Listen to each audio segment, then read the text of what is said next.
Hello ನಮಸ್ಕಾರ, ನನ್ನ ಹೆಸರು ಅಜಿತ್. ಸೊ ಮುಂಚೆ ನಾನು ಸುಮಾರು ಗಾಡಿ ಓಡಿಸ್ಬಿಟ್ಟಿದ್ದೀನಿ. ಅಪ್ಪೆ, ಪಿಯಾಜಿಯೋ, ಬಜಾಜ್ ಆ ಥರ ಸುಮಾರು ಗಾಡಿ ಓಡಿಸಿದೆ. ಇದರಿಂದ ತುಂಬಾ ನಮ್ಗೆ ಕಷ್ಟಗಳಾಗ್ತಾ ಇತ್ತು. ಹೇಗೆ ಅಂದ್ರೆ ಮುಂಚೆ ಎಲ್ಲ ಬಂದ್ಬಿಟ್ಟು ಕ್ಲಚ್ ಗೇರು ಜಾಸ್ತಿ ಯೂಸ್ ಮಾಡೋದಾಗಿರ್ಬೋದು, ಟ್ರಾಫಿಕ್ ಅಲ್ಲಿ ತುಂಬಾ ಕಂಜೆಸ್ಟೆಡ್ ಆಗಿ ಓಡಿಸೋದಾಗಿರ್ಬೋದು.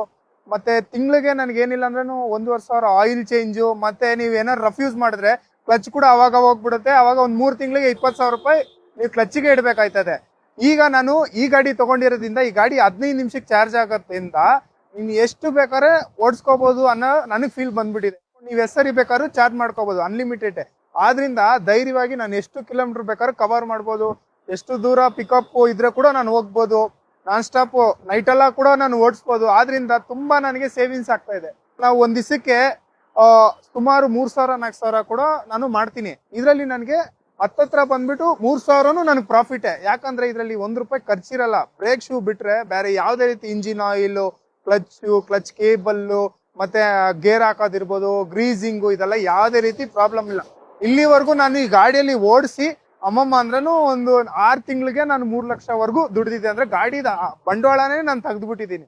ಆದ್ರಿಂದ ಇದು ಒಂದು ತುಂಬಾ ಒಳ್ಳೆ ಆಪರ್ಚುನಿಟಿ. ಎಲ್ಲರೂ ಗಾಡಿ ತಗೊಳ್ಬೇಕಂತ ನನ್ನ ಆಸೆ. ಯಾವತ್ತು ಗಾಡಿ ಮಾರ್ಬೇಕಂತ ಯೋಚನೆ ಮಾಡಬೇಡಿ, ಗಾಡಿಯಲ್ಲಿ ಏನ್ ಪ್ರಾಫಿಟ್ ಇದೆ ಅನ್ನೋದು ಯೋಚನೆ ಮಾಡಿ.